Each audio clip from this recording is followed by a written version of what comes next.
Economía, qué es lo que ocurre en el país, qué pasa con la gente. Bueno, vamos a consultar a los especialistas.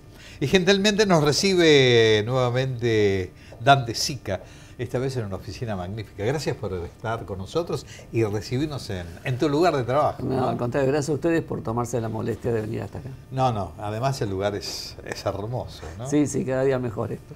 ¿Entramos en tema? Dale. Yo voy a partir de las palabras del presidente en la apertura de las sesiones ordinarias. El presidente dijo, lo peor ya pasó y ahora vienen los años en que vamos a crecer. ¿Vos creés que es así? Yo diría, en este año lo peor todavía no es que no pasó, hay algunas cuestiones todavía que faltan. Vamos a tener, yo diría hasta mitad de año, meses duros en materia inflacionaria, porque hay ajustes que el gobierno está haciendo en términos de precios relativos, que tarifas, luz, gas, transporte, que son los que son necesarios que se ajusten para poder ir acomodando el déficit fiscal, así que todavía vamos a tener algunos meses calientes de inflación y el crecimiento sigue. Yo creo que no es que van a venir años por crecer, creo que el crecimiento ya comenzó. Lo que pasa es que es un crecimiento todavía bajo, estamos alrededor del 3% y muy heterogéneo. No todos los sectores crecen, algunos crecen mucho más rápido, como es el caso de construcción, como es el caso de servicios, como es el caso del sector agropecuario, automotriz, energía, telecomunicaciones, y otros que vamos a ver los negativos, como es el caso de a lo mejor textil o calzado, que son los que están en mayores procesos de reconversión. Entonces, me parece que todavía en este año hay algunos datos duros de inflación que vamos a tener. No es que el proceso se haya cortado, sino es que estos aumentos de una vez en los regulados y este reacomodamiento que hubo de la inflación calentó un poquito estos meses, pero la sensación es que ya para finales del año van a ser mucho más nítida el proceso de desinflación, la gente lo va a empezar a sentir un poco más, va a haber más quietud de precios y va a continuar, y la recuperación, que ahí hay un tema interesante para hablar porque está empujada por la inversión, va a ser mucho más palpable. Vos sabés que tocaste un tema que justamente era el que te iba a preguntar. Aparentemente los problemas que manifiestan todos tus colegas y algunos sectores del gobierno son el déficit fiscal y la inflación. Y parece que hubiera una interdependencia necesaria o por lo menos lógica entre uno y otro. Por un lado el déficit fiscal y por el otro la inflación. ¿Cómo se combate uno para poder paliar el otro? Hoy todo el gobierno tiene el centro y cuando uno mira la direccional de las políticas en controlar el déficit fiscal.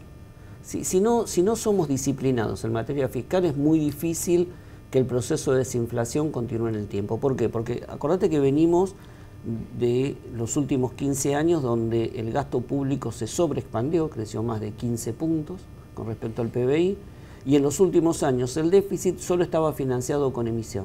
Y esa emisión, ¿te acordás la famosa maquinita? ¿No? De alguna manera propagó una inflación muy fuerte y te diría fuerte y reprimida, porque acordate que llegamos a tener en el 2015 inflaciones del 25% con tipo de cambio fijo y tarifas en el piso, ¿no? Hoy estamos en un proceso de baja de la inflación, pero tenemos reacomodamiento del tipo de cambio y a su vez tenemos reacomodamiento de tarifa a los valores normales que tiene que haber. Entonces, la disciplina fiscal es clave. En la medida que el gobierno pueda, aunque sea al ritmo que lo está llevando ahora gradual, y quizás más lento en función de las expectativas de algunos o las ansiedades de muchos, pueda ir manteniendo firme y sostenidamente la baja del déficit fiscal, y esto implica eliminar subsidios que no son socialmente ni regionalmente equitativos, como es el caso de los subsidios a la luz y el gas, cuando se daban todos a la oferta y no concentrados en la demanda, cuidar la calidad y la eficiencia del gasto público, en el sentido de sobreprecios en las contrataciones, tratar de mirar que la plata le llegue a la gente en los programas sociales y no se disperse en el medio, ya sea por alguna cuestión de corrupción o que quede en el medio de organizaciones que la captan para financiarse ellas mismas. Digo, viene toda una tarea muy fuerte de manejar y equilibrar ese gasto. Y en la medida que, porque acuérdate que no solo hay que bajar el gasto, hay que bajar impuestos. Por lo tanto, hay que ser mucho más ordenado en materia del gasto porque hay una presión de las empresas que los impuestos son muy altos y la gente se queja que hay muchos productos que salen caros, pero vos sabés, por ejemplo, en el caso del auto, en un auto el 50% del precio de un auto son impuestos. Entonces, para que puedan bajar los impuestos tienen que mejorar, no solo bajar el gasto, tienen que mejorar la eficiencia del gasto y eso es una tarea muy ardua de todos los días donde el gobierno está. En la medida que eso pase, la inflación se va a ir controlando porque el gobierno va a necesitar emitir menos o menos financiamiento para poder sostenerlo y de alguna manera se van acomodando las variables. Cuando se escucha a los profesionales de la economía, como en tu caso o algunos de los colegas que hablan al respecto, y hablan de todo lo que significan las medidas correctivas que podrían significar atenuar la inflación, tratar de bajar el déficit fiscal, lo hacen desde el punto de vista de lo que significa la teoría económica aplicada a la práctica. Pero la gente en el bolsillo no lo siente. Y entonces, ¿cómo haces para atenuar esa sensación tan particular que la gente se siente como ahogada? Es decir, con todo lo que está ocurriendo, los bolsillos a veces no alcanzan para cubrir incluso las primeras necesidades. ¿Cómo se trata de equilibrar eso? Primero creo que hay que... No es una cuestión homogénea, es una cuestión muy heterogénea, porque como vos planteás esos temas de que hay gente que no cubre, estamos hace 2 años con récord en venta de autos, estamos con récord en venta de... Ahora, si escuchás a los concesionarios, aparentemente los márgenes no les cierran, como a pesar de que este año se espera 1 millón de autos. Seguramente, digo, eso también tiene que ver con el cambio de régimen económico. Cuando uno estaba en una economía cerrada, donde no tenías posibilidad de competencia, donde solo vendías los autos que había porque no tenías una oferta disponible por no el acceso de dólares, los márgenes de rentabilidad, no solo en el sector automotriz, en todas las cadenas eran muy amplios. Cuando vos la economía la integras más, hay más oferta, hay más competencia, los márgenes de rentabilidad tienden a no a ser chicos, tienden a ser normales, como son los márgenes en todo el mundo. Pero te decía, por un lado vos ves indicadores, el crecimiento fenomenal de los préstamos hipotecarios, 80% en términos reales, está bien de una base muy baja, estamos viendo récord en lo que es venta de departamentos, en bienes durables, y por otro lado, en algunos rubros estás viendo que alimentos se mantiene. ¿Qué es lo que está pasando? Yo te diría, hay 2 cuestiones. Por un lado, hay un cambio en el comportamiento del consumidor. Con alta inflación, economía cerrada y con expectativa de inflación en alza, la gente se sacaba la plata de encima porque no valía y por lo tanto incentivó un fuerte crecimiento del consumo. Y encima muchos sectores en los cuales parecía que la luz y el gas eran gratis, parte de lo que tenían que haber destinado al pago de los servicios, lo destinaban también a un consumo o aumentar su nivel de consumo. Estamos en un proceso, si querés, de reacomodamiento. La gente empieza a ver que hay otras opciones, que puede llegar con un préstamo hipotecario, puede llegar a una vivienda que antes no existía. Ahora eso significa que tiene que ahorrar un poquito y quizás gastar un poquito menos en algún consumo. Entonces hay un reacomodamiento. Y también es cierto que en sectores de bajos ingresos, y en especial, yo te diría mucho en el 2016 y mediados de 2017, en donde tenés más bolsones de desempleo informal, o empleo informal, como era toda la parte de los grandes centros urbanos, Gran Córdoba, Gran Rosario, Gran Buenos Aires, es donde se notó mucho más lo que fue la caída de ingresos del 2016 y la baja del nivel de actividad. Cosa que este año ya no se nota tanto. Cuando uno mira indicadores, en especial lo que puede ser el tercer cordón del conurbano, vemos indicadores que están recuperando. Ahora, claramente hay todo un reacomodamiento de la economía que en algunos sectores que antes estaban, entre comillas, acostumbrados a no tener una restricción presupuestaria por el lado de los servicios públicos, etcétera, en especial en los sectores medios, quizás tienen que acomodar mucho mejor su presupuesto. Donde quizás se note más el impacto de los subsidios ahora es en los sectores bajos, que si bien es cierto que el transporte aumenta, pero ellos tienen si querés, una mejor percepción de lo que eran los subsidios que cuando eran generalizados para toda la población. Ahora, ¿qué te quiero decir con esto? Que no es fácil. ¿No? Digo, no es fácil ¿en qué sentido? Pasar de el descontrol que tenía la economía a una economía más normal significa que quizás todos tenemos que resignar algo. A veces hay sectores que no resignan nunca, ¿no? Pero digo, todos se quejan los concesionarios porque venden más autos pero ganan menos. Se quejan algunos sectores porque si bien la demanda crece más lenta, pero tienen más competencia que antes no tenían. Se quejan los sectores medios porque si bien reconocían que la electricidad era barata, ahora cuando llega la cuenta de la electricidad se quejan porque aumentó.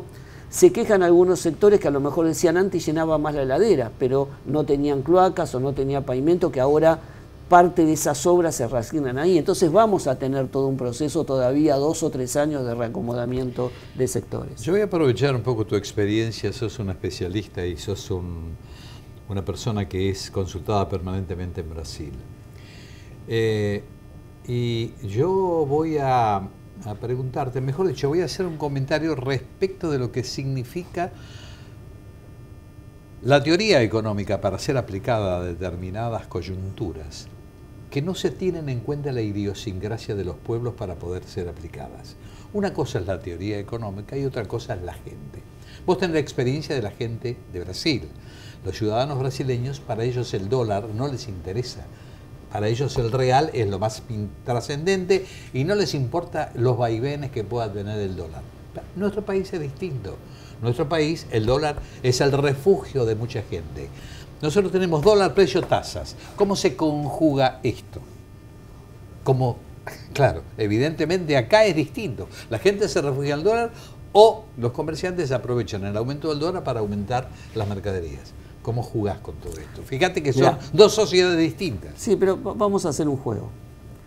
¿Te acordás cuánto valía el real con respecto al dólar en 2005, 2006? Estaban ahí muy paralelos. Bueno, estaba un poquito más. Sí. En agosto, te diría, en agosto del 2009 llegó a estar unos 60 y había mucha protesta porque se había apreciado. Hoy el real con respecto al dólar debe estar a 3.50, 3.60 y bajando. ¿Qué te quiero decir con esto? El problema de Brasil, la gente compra en reales, vende en reales, piensa en reales y ahorra en reales porque el real existe. Es una moneda que es fuerte. Te estoy hablando de 15 años donde estamos hablando de una variabilidad con respecto al dólar muy baja, ¿no? Y ha mantenido su valor. Un país que el año pasado tuvo 3% de inflación, que llegó a tener 8 en el año y ya estaba preocupado, y que la última hiperinflación que tuvo fue en los años 90, finales de los 80, principios del 90, y a partir de ahí se curó de espanto. Argentina en 33 años le sacó 13 ceros a su moneda. Entonces, el problema del dólar de la Argentina, esto que vos llamás de la idiosincrasia, no es que los argentinos tenemos una tara que en el cromosoma se dio vuelta, una cosita más y apareció verde y nos hace que amemos al billete americano o que nos encante financiar al Tesoro de los Estados Unidos. Es porque no tenemos moneda. Entonces, ¿cómo se conjuga esto que vos planteás? O cómo se puede tener un país que vuelva a tener una cultura con respecto al peso, básicamente es teniendo una moneda y teniendo una moneda sana. Y una moneda sana es no tener inflación. Entonces, cuando Argentina logre, si querés, definitivamente es en el transcurso que va a ser los próximos 7, 8 años. No solo bajar la inflación un dígito, porque muchas veces lo hemos conseguido en los últimos 40 años, sino que por lo menos tengamos 5 o 6 años continuos con recetas sanas de tipo de cambio libre, flotante, pero podamos tener una inflación de un dígito anual y mantenerla con una economía que crece. Vamos a recuperar la confianza en la moneda, vamos a empezar a ahorrar en pesos, vamos a dejar de pensar en el dólar y los empresarios van a dejar de mirar el dólar cada vez que se mueve para fijar precios, porque el dólar va a ser un bien más de la economía, pero no el que de alguna manera te resuelve la forma en la cual vos estableces los costos. Ahora, esos cambios no lo haces por decreto, ni lo haces por ley. Acordate la ley de convertibilidad. Como en Ecuador, que le cambiaron la moneda. Duró hasta que se quebró la confianza. Entonces, claramente Argentina tiene que recuperar su moneda. Para recuperar su moneda tiene que recuperar la confianza. Recuperar la confianza es una inflación baja con una política fiscal y monetaria que sean sanas. Ese es el gran desafío, si querés, de la economía argentina en los próximos años. Y ahí vas a ver que, en general, en la medida que los países que han logrado mantener la confiabilidad de su moneda con inflación baja, el dólar deja de ser el termómetro social. Ojalá que sea así. De todas maneras, hay determinados aspectos de nuestro país que me parece que hacer dudar un poquitito de todo eso, pero no importa, ojalá, por lo menos la gente está notando que es un optimista este hombre. Está no, pero yo creo que no solo, yo creo que estamos ante un cambio de época, no solo por el hecho de este nuevo gobierno, sino creo que hay un cambio también en la gente, a nivel social. La gente no quiere más, si querés, esos péndulos tan amplios que pasábamos de economías cerradas a supereconomías abiertas.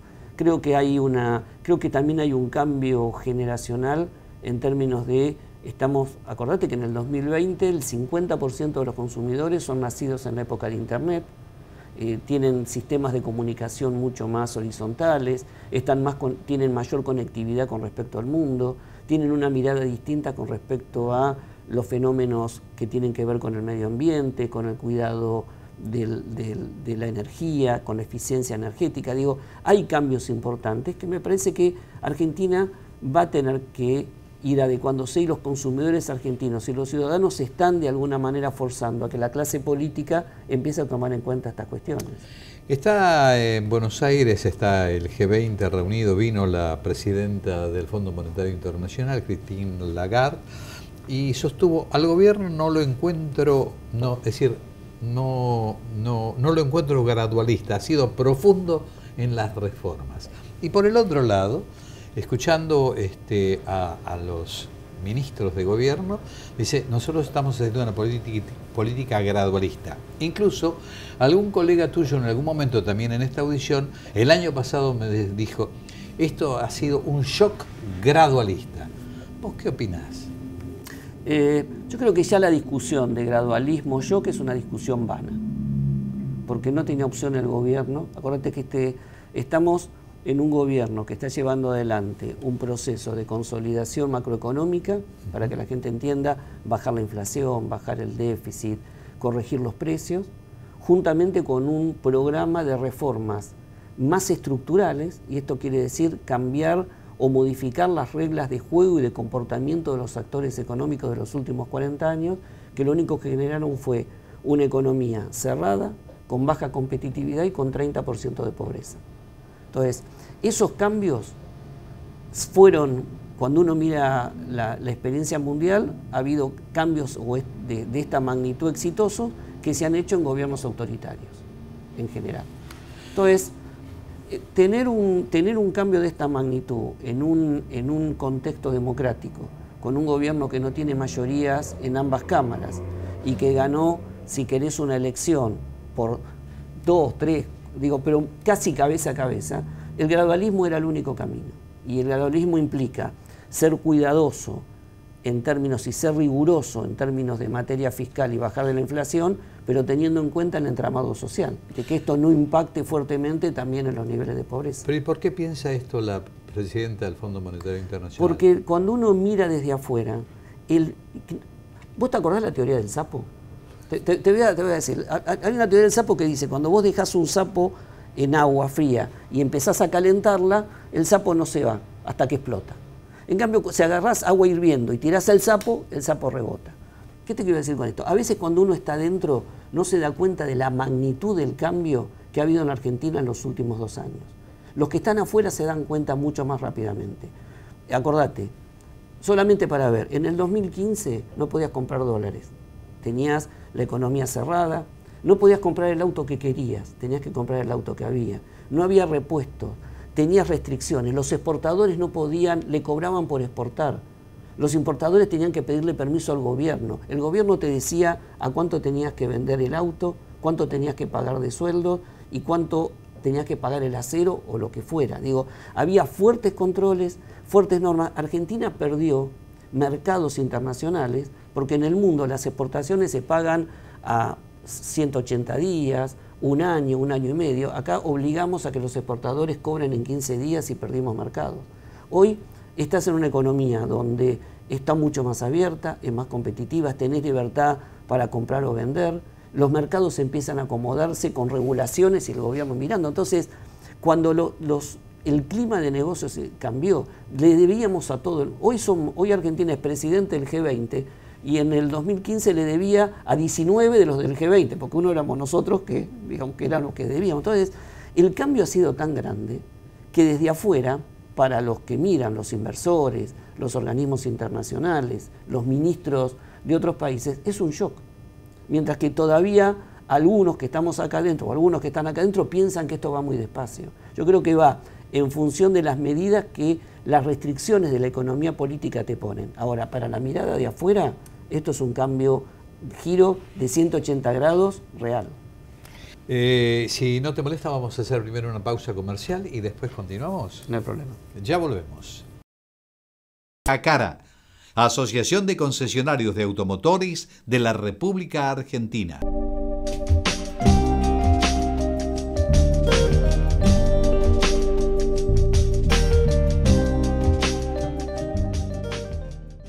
Reserva tu pasaje en andesonline.com y sorprendete con nuestras tarifas inteligentes. Andes Líneas Aéreas. Ahora todos pueden volar.